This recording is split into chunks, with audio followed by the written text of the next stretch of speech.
Hello and welcome to Maths on the Move, the podcast from plus.maths.org. I'm Marianne Freiberger.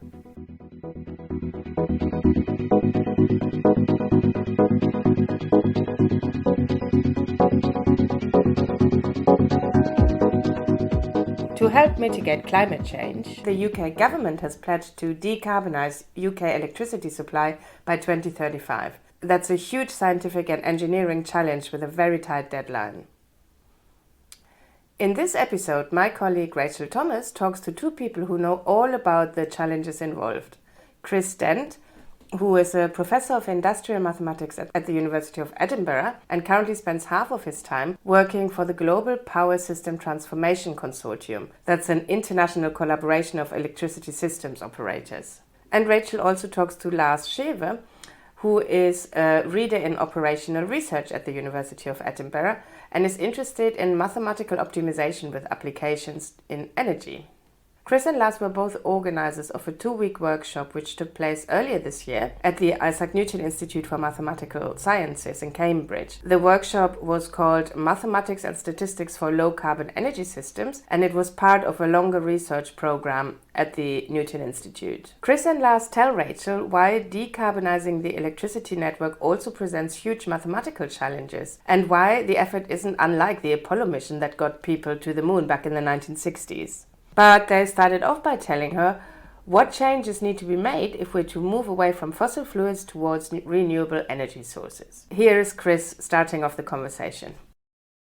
Yeah, if I can make it just one very general point, that the usual idea of disruptive innovation is simply that inventions come along which either do an existing thing better or do something new.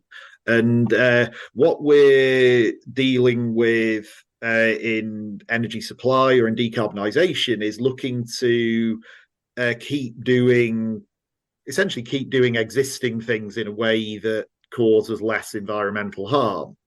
And this is very different. And one consequence of this is that we have either in industry or government societal targets to do certain things by certain dates. So we have this very unusual situation of, rather than innovation to some extent happening organically, as it did in my memory when we had the developments of the internet, we're essentially looking to innovate against the clock and create disruptive innovation by particular deadlines. And that's a very different business.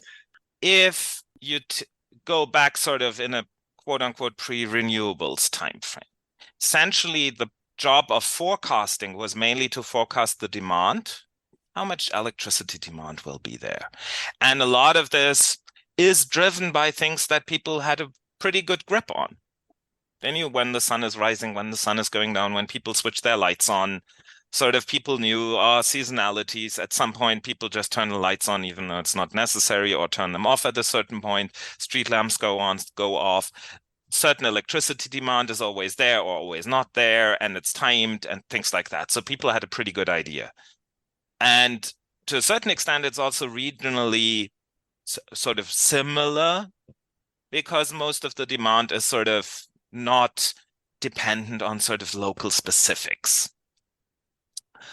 Whereas if we are looking at the situation now, you have, and for many of the electricity operators, this is visible as sort of less demand because people have a solar panel on their roof, and so they need less electricity.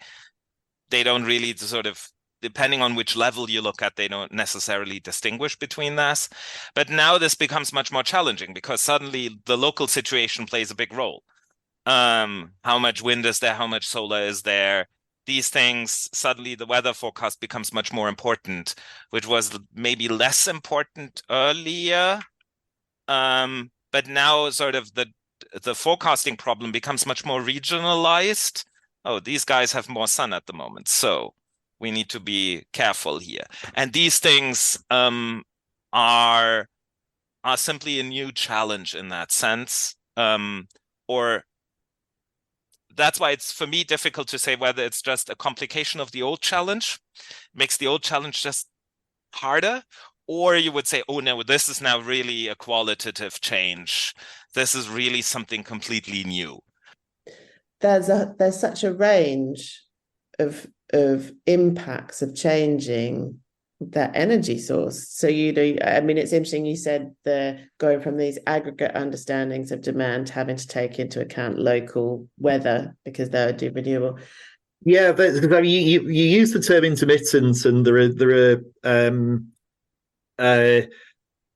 I think it's useful just to unpick a little bit what we mean by that in terms of the properties of renewable generation. And there are at the top level there are two different aspects to that. One is that the output is variable. It's not it's not like conventional fossil fuel generation, where as long as you have the fuel and the thing isn't broken down, you can generate at whatever level you wish. You have a output that's variable according to to what the weather is doing. You also have the aspect that the output is uncertain. You have uncertainty on a short time scale, so you have uncertainty in forecasting, just like you have uncertainty in weather forecasting. And storage is very important if one has a very high proportion. If one has a very high proportion of renewable energy in the supply, the exact way things fit together is quite dependent on what power system you're looking at. I mean, in Britain, it's the case that pretty much any electricity demand level, for instance, the wind generation can be doing pretty much anything. I mean, there may be some trends, but there's a lot of variability about. Yeah, well, I mean, one point, as you say, is that if you have a very large capacity of wind generation and solar generation connected to the system, then storage can help smooth that out and essentially shift. Essentially, short storage would shift energy in time, so you can take energy. You can store energy at times when demand is relatively low, and when it's relatively windy, and use it when demand is high or available wind capacity is low. So I think most people more instinctively think of sort of the physics and engineering involved in setting up an energy network. But what are some of the mathematical aspects of sort of building, designing, running an energy network? Chris, would you like to start with an answer to that? Yes, I mean, there have always been various mathematical aspects. One is on how one optimizes supply schedules, how one schedules generation, which is typically done using mathematical optimization models. There are various other applications. There have always been around forecasting of electricity demand, which is a statistical matter. There's also a lot of mathematical modeling, statistical modeling, decision analysis around system planning based on targets for how much generation is required to meet future demand, or how much network capacity is required to meet the power flows that we anticipate in system operation in the future. And Lars, you mentioned that you work a lot in the field of optimization. Could you maybe give us an idea of what that area of mathematics is and how it's important in energy networks?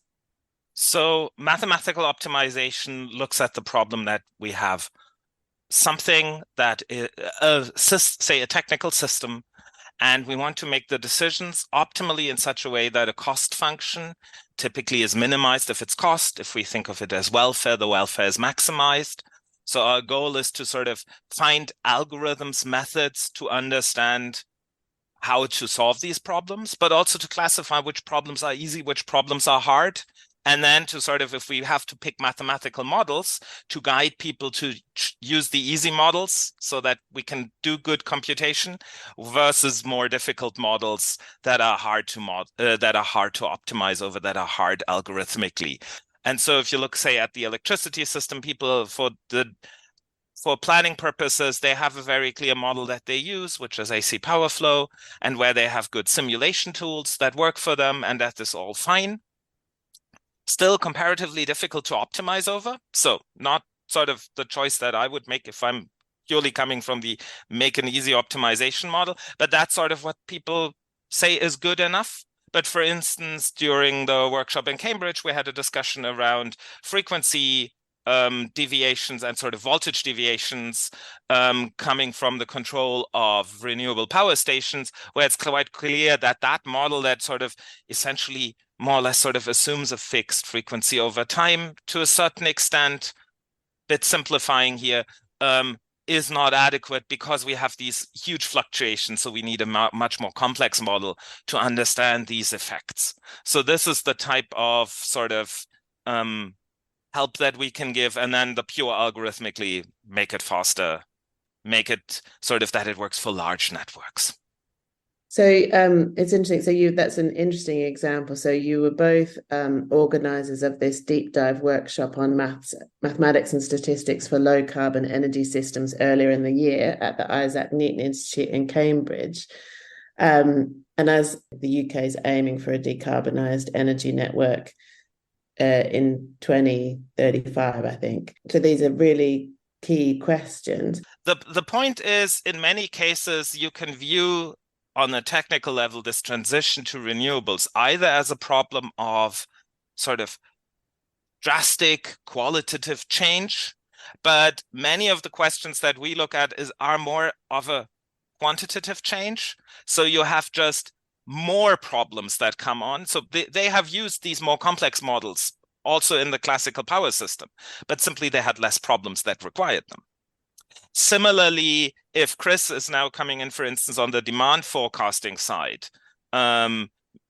we will see that sort of the renewables, or let's first go back to optimization. On the renewable side, we expect that we will have many more smaller generators versus fewer big generators. So suddenly the decision problems, which generator to schedule, yes, no, simply becomes much more complex because suddenly you have to choose between more, you have more choices than you had before. And so that's where sort of the cognitive load for people in the control room say, well, if I only have 40 stations to look after and we are 10 people looking at the stuff, then this is all fine, picking numbers out of sort of thin air, versus if we have 200 of these, suddenly it becomes much more complicated.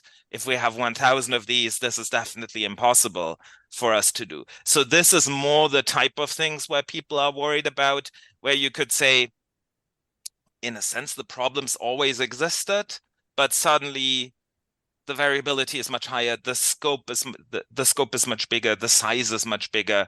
You have some specialized questions, but often it's really a sort of suddenly older questions become much more complicated and require mathematical methods and algorithmic methods, because sort of standard, somebody sits, looks at the problem, solves it well enough in their head and uses all their expertise, is just less doable, to put it simply. Chris, what can you tell us about how this area of maths developed? The story of this, well, the origins of this were maybe a little bit surprising to people who don't know the history. The first Energy Systems Week at the Isaac Newton Institute for Mathematical Sciences was actually part of a 6-month program on mathematics of communication systems. And there's been a very long history of essentially stretching right back to the beginnings of any kind of modern communication systems in the early 20th century, of mathematical scientists being involved in the design or operation of comm systems, and indeed the fields of applied probability and communications have over the last 100 and a bit more years have really grown together and fed off each other. And historically, the involvement of mathematical sciences in electrical power systems has been rather less. And so the original idea was, firstly that by 2010, decarbonising energy systems was a very important societal topic. So there was a general desire to have some kind of event or program to see how mathematical sciences could contribute. And then also there was a specific thought around what of the kind of mathematics that had developed around design and operation of communication systems could be transferred across. So we had so that was that event in 2010 was particularly important in starting everything off. And then there's been a series of workshops, which is not exactly an officially connected series of workshops, but it's been a series of different events, some at the Isaac Newton Institute, some at the International Centre for Mathematical Sciences in Edinburgh, some organised by other people or specific projects, which have kept this community together. And then there was a 4-month programme on the mathematics of energy systems at the Isaac Newton Institute in 2019. And when you have one of these Newton Institute programmes, I sometimes describe these as the sort of Woodstock of the relevant area of mathematics. And I remember one person coming up with all of these rather illicit things that a Woodstock could mean. And of course, what I simply mean is it's the place to be. It's where everyone is there. So that was a very significant event. Of course, this has continued further within the programme on data-driven engineering. We had a 2-week period in January, February this year when we specifically focused on 3 themes, which particularly actually arose from this organisation I'm working with called the Global Power System Transformation Consortium. So this is an international alliance of electricity system operators, which is looking to accelerate the research and innovation to meet some of these challenges. And Lars, looking to the future, what do you think we can expect from this area of maths, and what are you hopeful for? That's a good question. I think so. We will see quite a bit of sort of incremental progress on the math side first. It's quite clear that certain techniques are already established under the hood, so to say. So often you have sort of software packages that companies in the energy sectors just buy that include a lot of math and include a lot of challenging math, but it's not necessarily visible to them, which is to a certain extent a good sort of division of labor. Yeah, where you have sort of this works, it does what it says on the tin. You don't necessarily need to know how. But I think you will also see quite a lot of people will be more explicitly thinking about the mathematics of the problem, specifically in the more control side of things, the operation side of things, where you have sort of lots of small decisions to make pretty quickly. And I think that is something where sort of mathematical methods will play a more explicit role. So both the under the hood maths that people don't necessarily see will improve, but also there'll be these explicit calls on the mathematics. Chris, did you want to? Yeah, I would just say, coming from a slightly different angle, I think one of the exciting points in analogy to the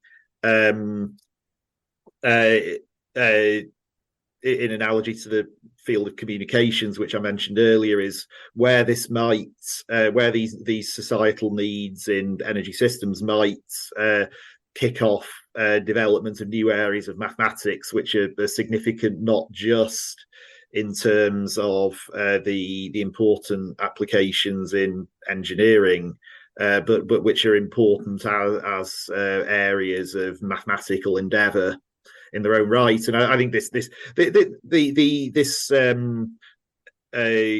symbiosis between communication systems and the area of applied probability is not the only area I think of. I mean, another very good example that's developed more recently is that a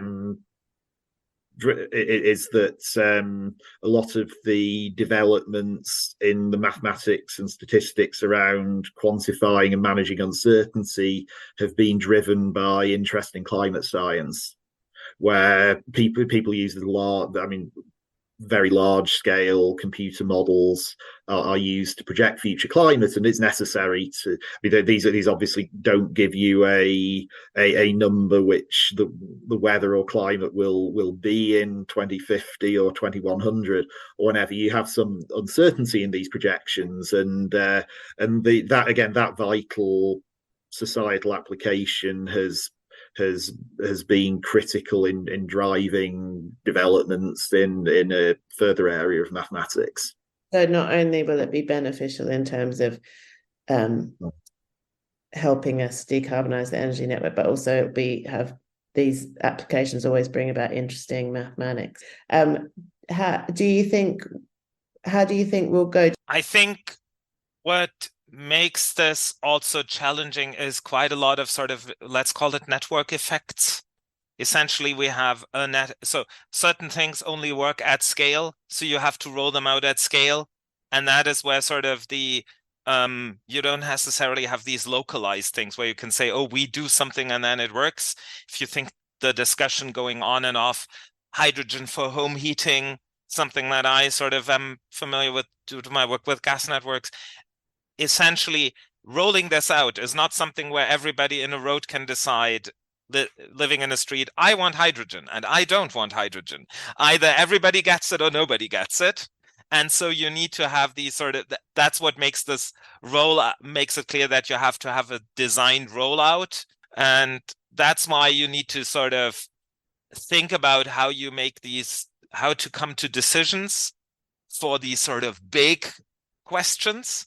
Because for certain things, you can rely on sort of organic growth and you can see sort of which technology will win, and this is all fine.